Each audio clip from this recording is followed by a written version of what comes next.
Hello friends, हमारे latest video देखने के लिए सब्सक्राइब बटन और बेल आइकन पर क्लिक करें। नमस्कार दोस्तों, आपका हमारे चैनल साइगोन टाइम्स में स्वागत है।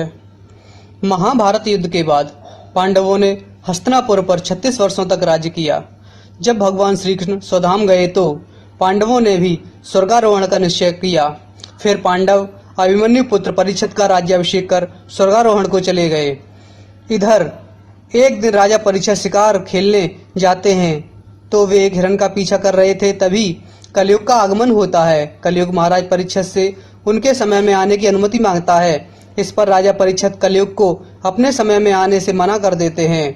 जब कलयुग बताता है कि मैं तो समय हूँ, ईश्वर की इच्छा से ही मेरा यह काल निर्धारित है, तब परीक्षित कलयुग को कुछ जगहों पर रहने की अनुमति दे देते हैं, जिनमें से स्वर्ण भी एक था। राजा परीक्षित का मुकुट स्वर्ण का था और कलयुग सीधे सीधे राजा परीक्षित के मन मस्तिष्क पर प्रभाव डालने लगा। जब राजा परीक्षित समीक ऋषि के आश्रम पहुंचते हैं तब समीक ऋषि ध्यान में बैठे थे।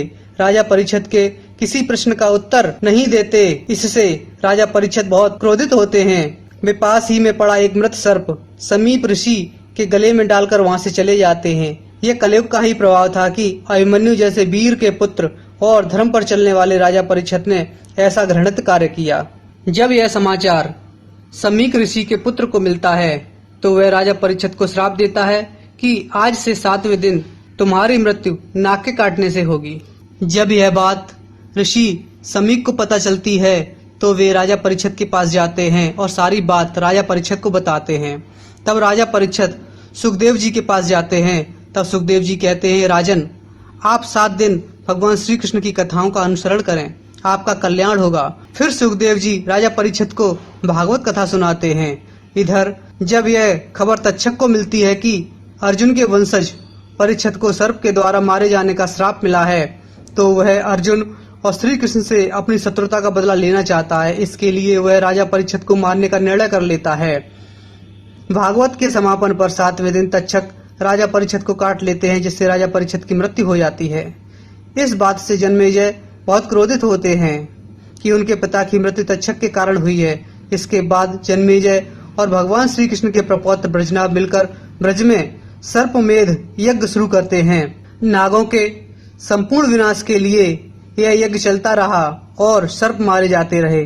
तक्षक इंद्र के मित्र थे। तक्षक इंद्र के मित्र ही नहीं, सौतेले भाई भी थे। तक्षक ने इंद्र के पास शरण ली।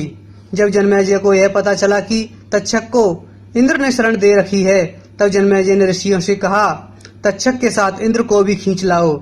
जब ऋषियों ने मंत्र पढ़े तो मंत्रों के प्रभाव से इंद्र भी तक्षक के साथ हवन में खींचने लगे। तब इंद्र ने तक्षक को छोड़ दिया।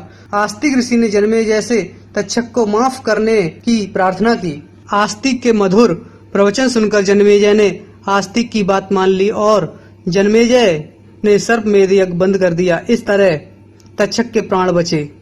दोस्तों, आपको ये वीडियो पसंद आया तो लाइक करें, शेयर करें और हमारे चैनल को सब्सक्राइब करें। साथ ही बेल आइकन पर क्लिक जरूर करें, जिससे हमारे लेटेस्ट वीडियो की नोटिफिकेशन आपको मिलती रहे। Thanks for watching. धन्यवाद दोस्तों।